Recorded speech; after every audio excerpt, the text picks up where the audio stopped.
Good morning students. CCA online education channel में आप सभी विद्यार्थियों का स्वागत है। देखो बच्चों, अपन लास्ट क्लास में पढ़ रहे थे अपक्षय के बारे में। जो चट्टानें होती हैं वो किस प्रकार से टूटती हैं, अपक्षय की क्रिया जो होती है वो किस प्रकार से होती है। उसमें अपन ने अपक्षय के प्रकारों के बारे में चर्चा कर रहे थे और उनमें अपन ने जो भौतिक अपक्षय है वो कंप्लीट कर लिया था।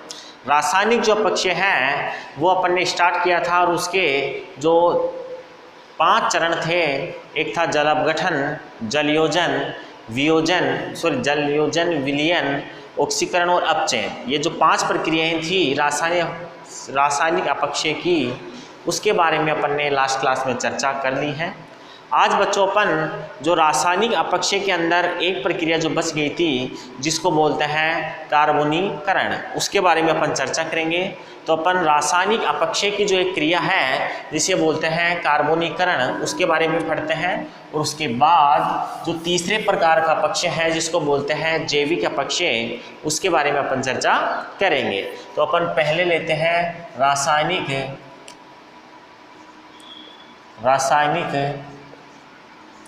अपक्षय। और बच्चों, रासायनिक अपक्षय में अपन ने 5 रासायनिक अपक्षय के जो प्रकार हैं उसके बारे में पढ़ लिया है। छठवां जो प्रकार है जिसको बोलते हैं कार्बोनीकरण।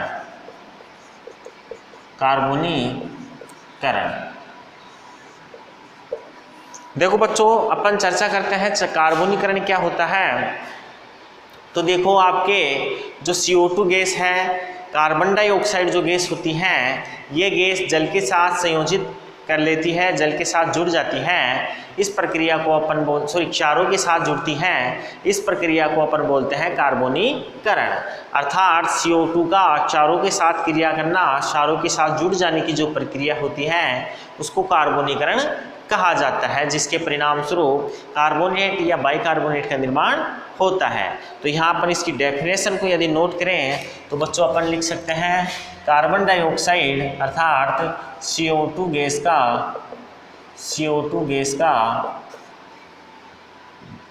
क्षारों के साथ जुड़ने की क्रिया, क्षारों के साथ जुड़ने की क्रिया कार्बोनीकरण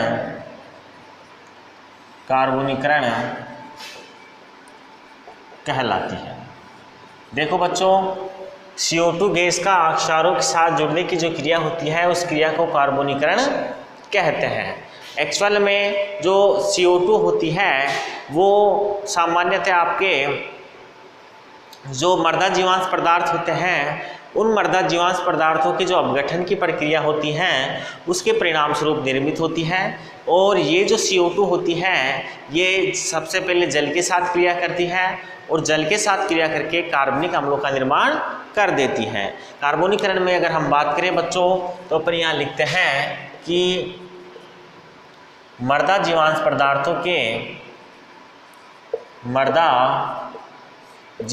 पदार्थों के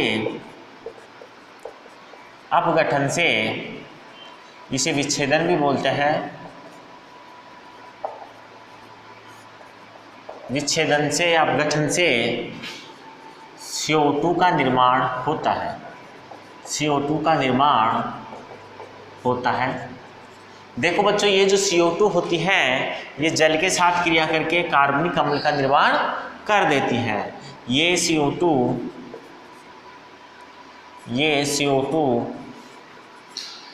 जल अर्थात H2O के साथ क्रिया कर कार्बनिक अम्लों का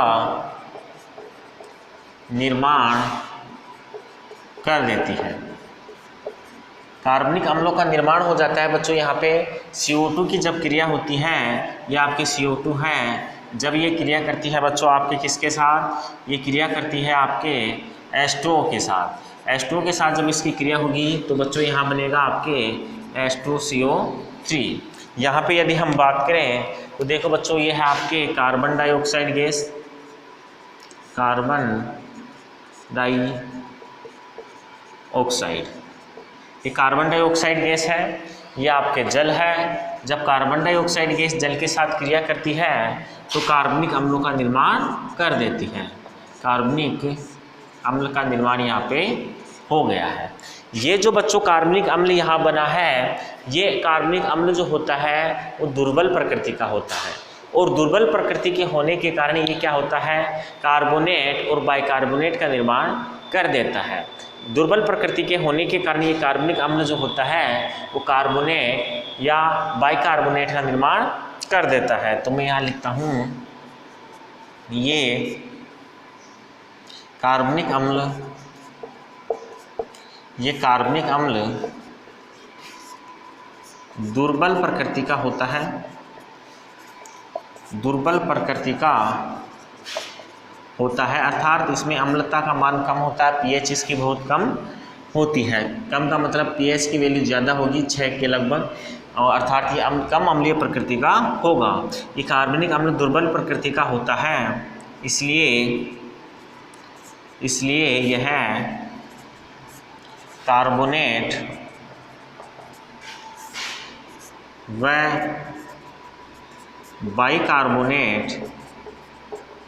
बाइकार्बोनेट का निर्माण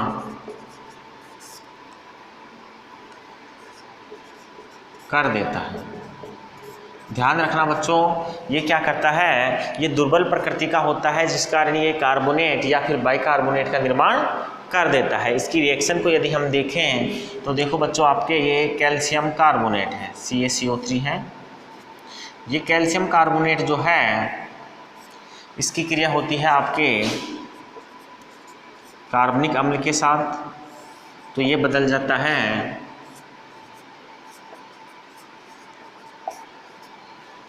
बाइकार्बोनेट में। देखो बच्चों, ये किस में बदल गया, आपके बाइकार्बोनेट में बदल गया है। ये है आपके, इसका नाम यदि अपन लिखें तो यह है calcium carbonate, calcium carbonate, calcium carbonate है। कैल्शियम कार्बोनेट कार्बनिक अम्ल के साथ क्रिया कर रहा है, ये कार्बनिक अम्ल के साथ क्रिया करता है और ये बना देता है कैल्शियम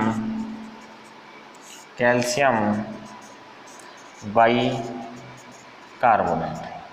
देखो बच्चों, ये कैल्शियम बाइकार्बोनेट का निर्माण कर देता है। जब कैल्शियम कार्बोनेट के साथ कार्बनिक अम्ल की क्रिया होती है तो कैल्शियम बाइकार्बोनेट बन जाता है। इस प्रकार से ये कार्बनीकरण की जो रासायनिक अपक्षय की क्रिया होती है वो संपादित होती है। इसका आप स्क्रीनशॉट लीजिए, फिर अपन आगे स्टार्ट करते हैं।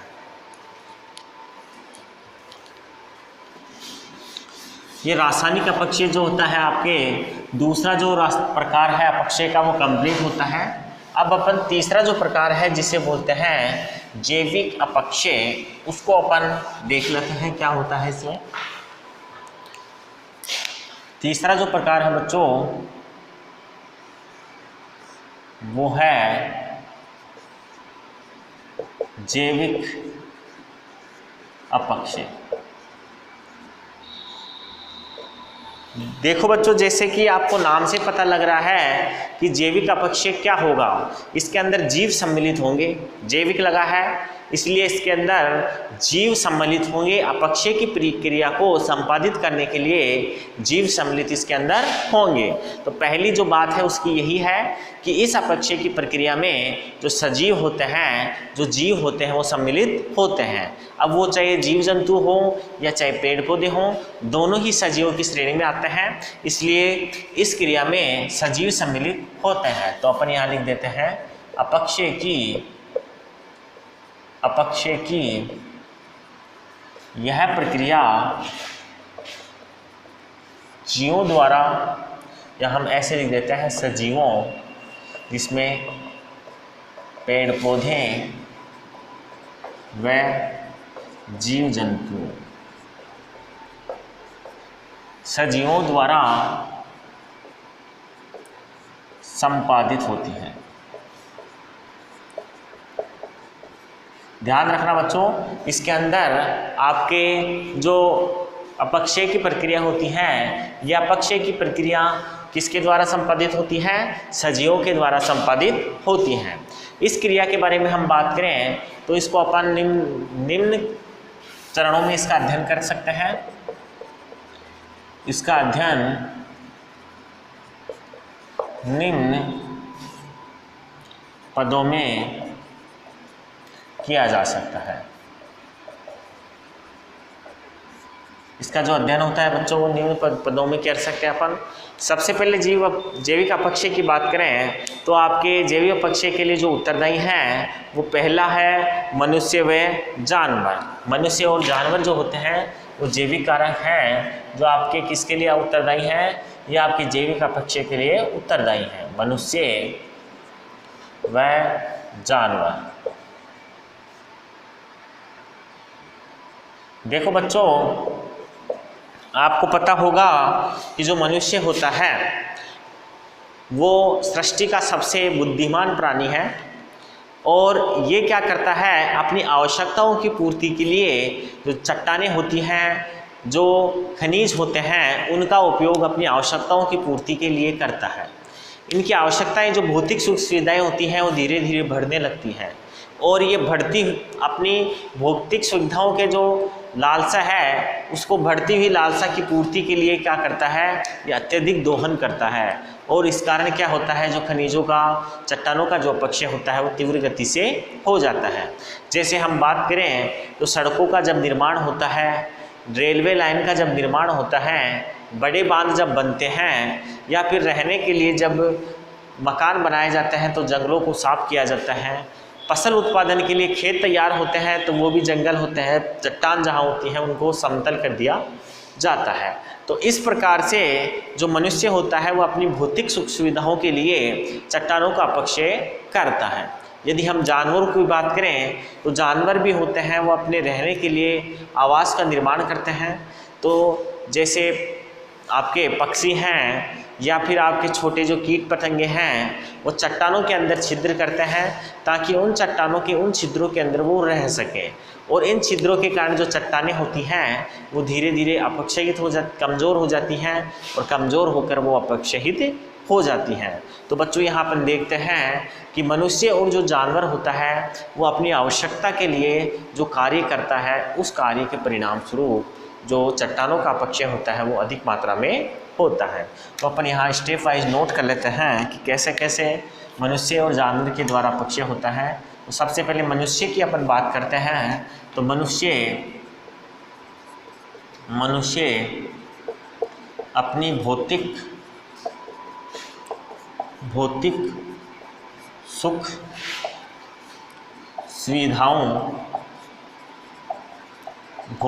सुख सुविधाओं जैसे मकान, सड़क, रेल लाइन, बड़े बांध,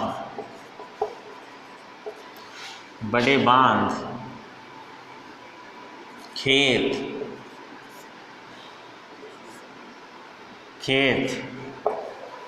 और इसके अलावा उद्योग धंधों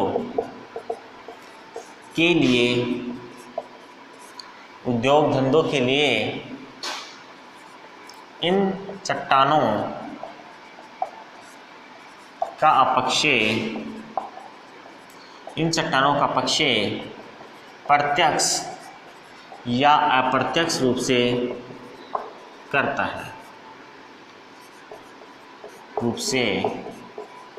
है।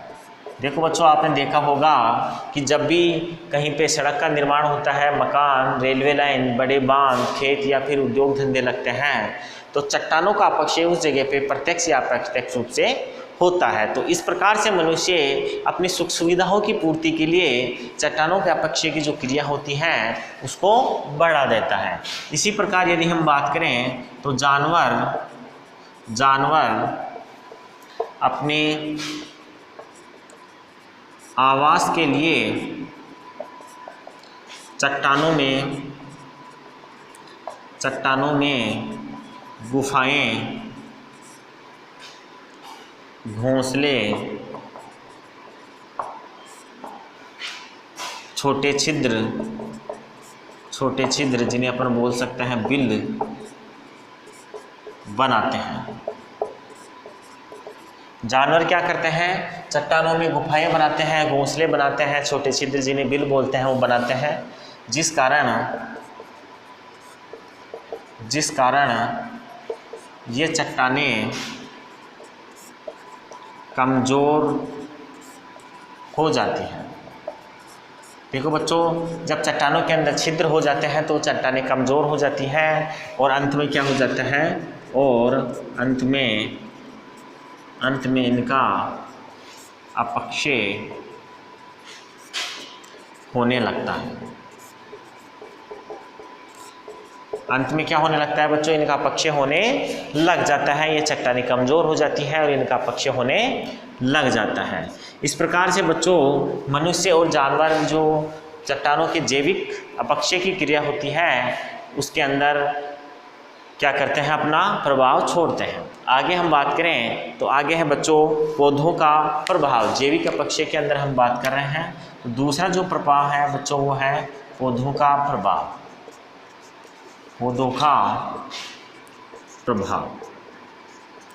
देखो बच्चों, पौधों के प्रभाव की यदि हम यहाँ बात करते हैं तो यहाँ देखते हैं अपन कि जो पेड़ पौधे होते हैं उनकी जो जड़ें होती हैं वो चट्टान ज़मीन में क्या होती हैं, अंदर दसती हैं।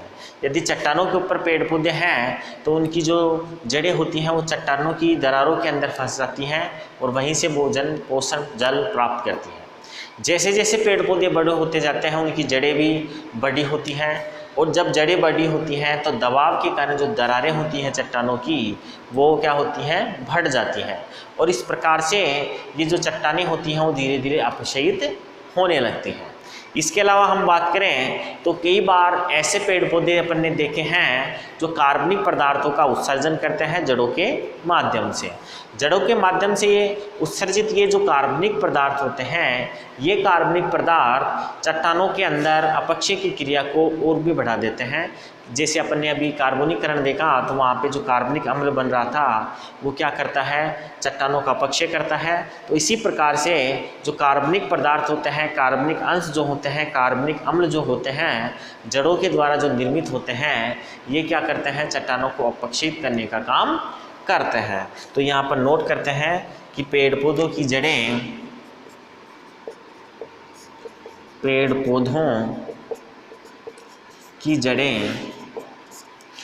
पौधों की जड़ें चट्टानों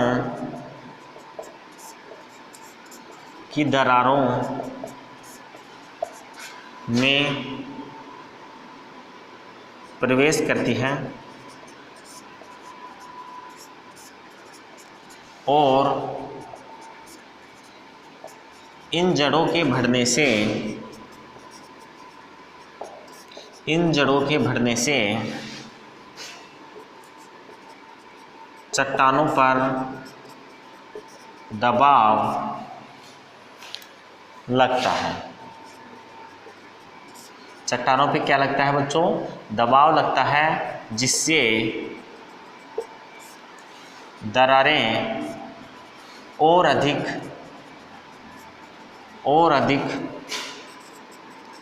बड़ी हो जाती हैं और चट्टानों का अपक्षय होने लगता है, और चट्टानों का अपक्षय होने लगता है। चट्टानों का जो अपक्षय होता है वो बच्चों होने लग जाता है, दरारें बढ़ जाती हैं, बढ़ने के कारण धीरे धीरे कमज़ोर हो जाती हैं चट्टानें और उनका अपक्षय होता है, प्रारंभ हो जाता है। इसके अलावा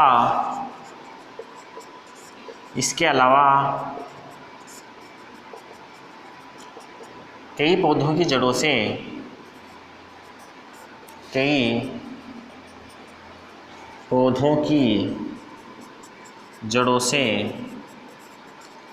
कार्बनिक अम्ल उत्सर्जित होते हैं। कार्बनिक अम्ल उत्सर्जित होते हैं जो कार्बनिक अम्ल उत्सर्जित होते हैं, जो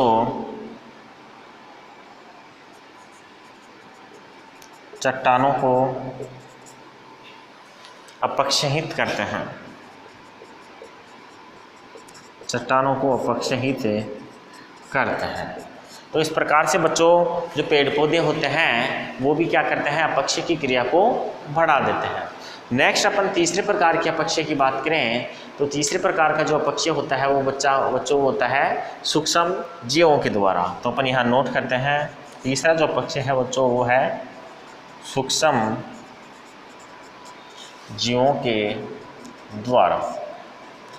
देखो बच्चों सूक्ष्म जीव जो होते हैं ये अपक्षय की क्रिया को बढ़ा देते हैं। होता क्या है एक्चुअल में, ये जो सूक्ष्म जीव होते हैं जैसे आपके बैक्टीरिया है, वायरस है, एक्टिनोमाइसीटीज हैं, ये मृदा के अंदर पाए जाते हैं और मृदा के अंदर ये मृदा जीवांश पदार्थों का अपघटन करने का काम करते हैं।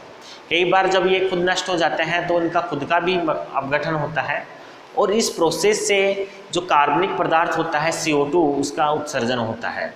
और अभी अपन ने रासायनिक कारक में कार्बोनीकरण पढ़ा तो वहाँ पे जो CO2 उत्पन्न होती हैं वो क्या करती हैं, वो चट्टानों का अपक्षय करती हैं कार्बोनेट बाइकार्बोनेट के रूप में, क्योंकि वो कार्बनिक अम्ल का निर्माण कर देती हैं। तो इस प्रकार से सूक्ष्म जीव जो होते हैं वो क्या करते हैं, CO2 गैस उत्पन्न करते हैं और ये जो CO2 गैस होती हैं जो कार्बनिक अम्लों का निर्माण कर देती हैं और इन कार्बनिक अम्लों से क्या होता है, चट्टानों का अपक्षय होने लग जाता है। तो मैं यहाँ नोट कर देता हूँ सूक्ष्म जीवों के द्वारा अपक्षय किस प्रकार से होता है। तो बच्चों सूक्ष्म जीव जिसमें आपके है वायरस, बैक्टीरिया, कवक आदि सूक्ष्म जीव आदि मृदा जीवांश पदार्थों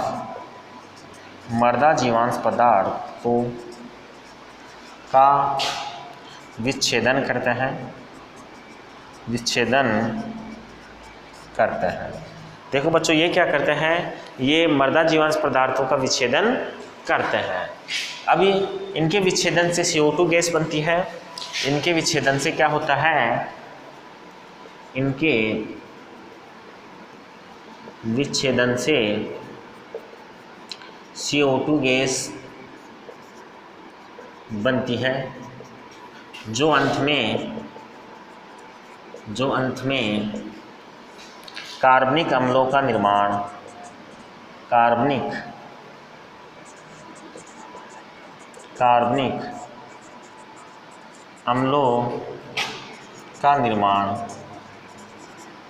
करती है।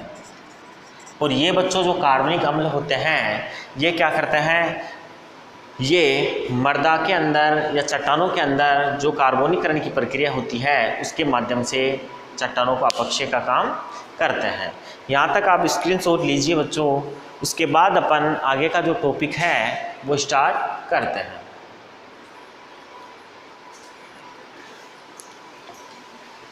ये अपन ने देखा है बच्चों यहाँ तक कि आपके जो अपक्षय की प्रक्रिया है वो निम्न प्रकार से संपादित होती है। अब कुछ कारक हैं जो इस अपक्षय की प्रक्रिया को क्या करते हैं, प्रभावित करते हैं। तो एक बार अपन उन कारकों के बारे में भी यहाँ देख लेते हैं। तो अपन नोट करते हैं अपक्षय की प्रक्रिया को प्रभावित करने वाले कारक। अपक्षय की प्रक्रिया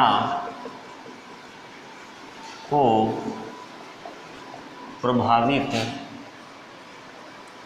करने वाले कारक। अपक्षय की जो प्रक्रिया है बच्चों, उस अपक्षय की प्रक्रिया को प्रभावित करने वाले जो कारक हैं उन कारकों की अगर हम बात करें तो यहाँ पे 3 कारक आपके पास हैं। एक है जलवायवीय कारक, दूसरा है भौतिक कारक और तीसरा है रासायनिक या संरचनात्मक गुण। अपक्षय के कारकों को ये 3 चीज़ें प्रभावित करती हैं। सबसे पहले अपन यहाँ देखते हैं जलवायवीय कारक के बारे में। पहला कारक है बच्चों अपना जलवायवीय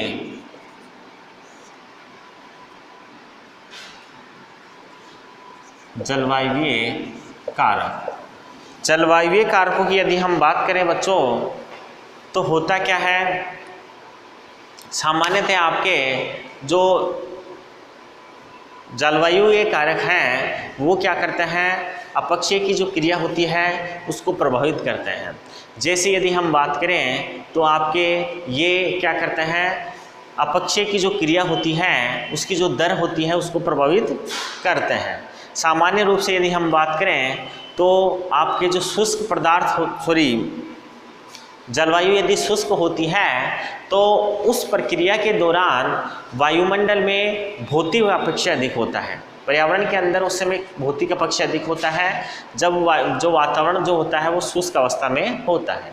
इसके अलावा यदि वातावरण नम होता है तो इस स्थिति के अंदर रासायनिक अपक्षय होता है वो अधिक मात्रा में होता है। इसलिए हम यहाँ बात करें तो अपक्षय जो होता है वो जलवायु अपक्षय नोट करते हैं अपन यहाँ, जलवायुवीय कारक अपक्षय की क्रिया को अपक्षय की क्रिया की दर को प्रभावित करते हैं।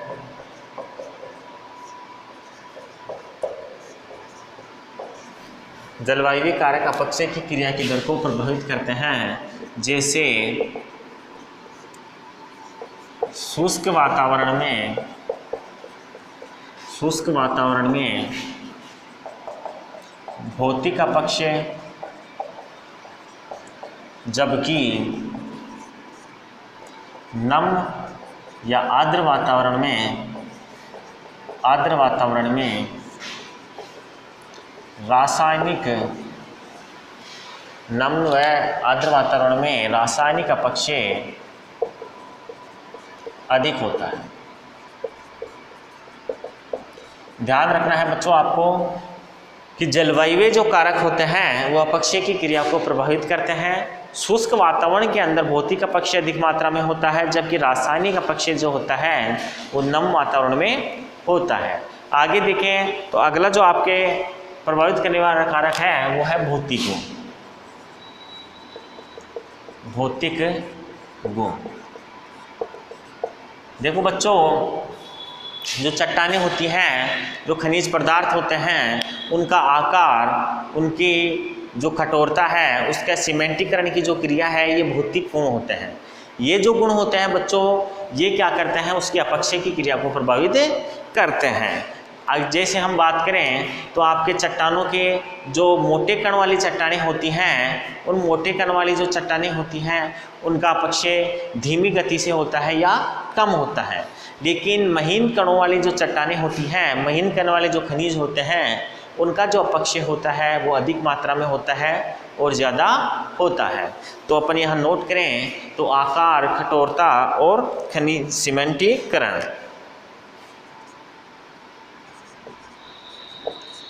खनिजों, अपन यहाँ लिखे चट्टानों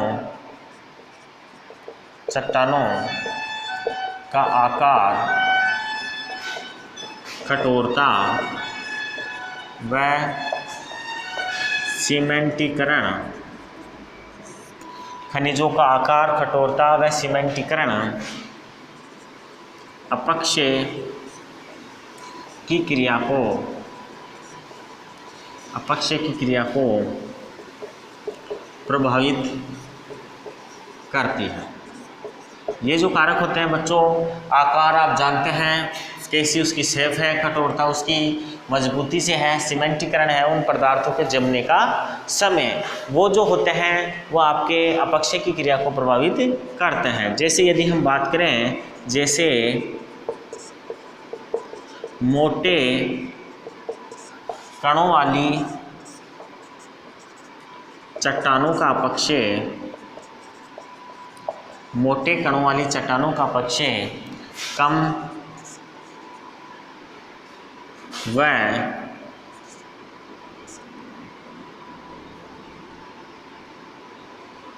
महीन कणों वाली चट्टानों का अपक्षय, महीन कणों वाली चट्टानों का अपक्षय जल्दी या तीव्र होता है, यहाँ कम या मंद होता है।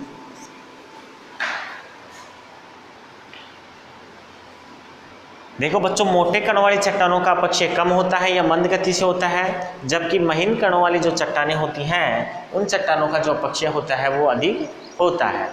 जैसे यदि हम बात करें तो क्वार्ट्ज खनिज जो होता है वो उसका जो अपक्षय होता है वो कम होता है, क्योंकि उसके कण कैसे होते हैं, मोटे होते हैं। जैसे क्वार्ट्ज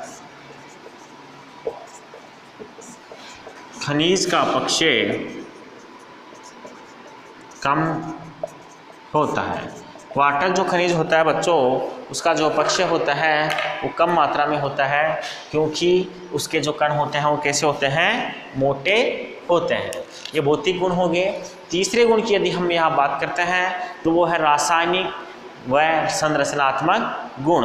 उसके जो रासायनिक गुण हैं, उसके जो संरचनात्मक गुण होते हैं वो भी क्या करते हैं, अपक्षय की क्रिया को प्रभावित करते हैं। तो अपन यहाँ नोट करते हैं रासायनिक व संरचनात्मक गुण। चट्टानों की जैसी रासायनिक स्ट्रक्चर होती है, जैसी उसकी शेप होती है, जैसा उसका आकार होता है, वो क्या करता है, वो उसको प्रभावित करता है कि ये कम अपक्षयित होगी या अधिक होगी। ठीक वैसे ही उसकी जो संरचना है, किस शेप में पाए जाते हैं, ये गुण सामान्यतः अपक्षय की जो प्रक्रिया होती है चट्टानों की उसको प्रभावित करते हैं। सामान्यतः कठोर क्रिस्टलीय कण जो होते हैं, उन कठोर क्रिस्टलीय कणों युक्त जो चट्टानें होती हैं उनका अपक्षय मंद गति से होता है, जबकि सामान्य संरचना वाली जो चट्टानें होती हैं उनका जो अपक्षय होता है वो अधिक जल्दी हो जाता है। तो मैं यहाँ लिखता हूँ कि किसी चट्टान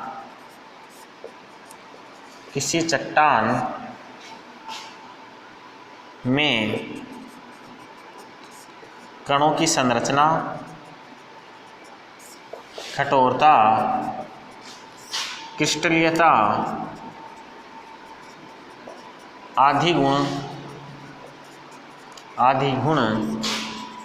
उसके अपक्षय की क्रिया को प्रभावित करते हैं।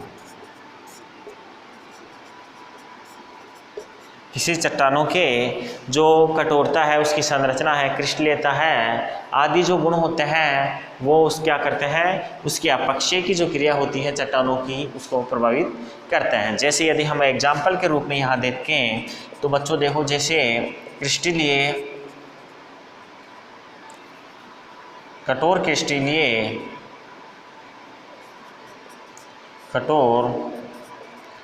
क्रिस्टलीय चट्टानों का अपक्षय मंद व कम होता है। जो चट्टानें कैसे खनिजों से मिलकर बनी है बच्चों, कठोर क्रिस्टलीय खनिजों से मिलकर बनी होती हैं, उन चट्टानों का जो अपक्षय होता है वो मंद गति से होता है और बहुत कम मात्रा में होता है। तो बच्चों आज की क्लास में अपन ने जैविक जो अपक्षय की प्रक्रिया है उसके बारे में पढ़ा है, और अपक्षय की प्रक्रिया को प्रभावित करने वाले जो कारक हैं उन कारकों के बारे में अपन ने चर्चा कर ली है। आज की क्लास बच्चों यहीं तक रहेगी। नेक्स्ट क्लास में अपन इससे आगे का टॉपिक स्टार्ट करेंगे। थैंक यू, धन्यवाद।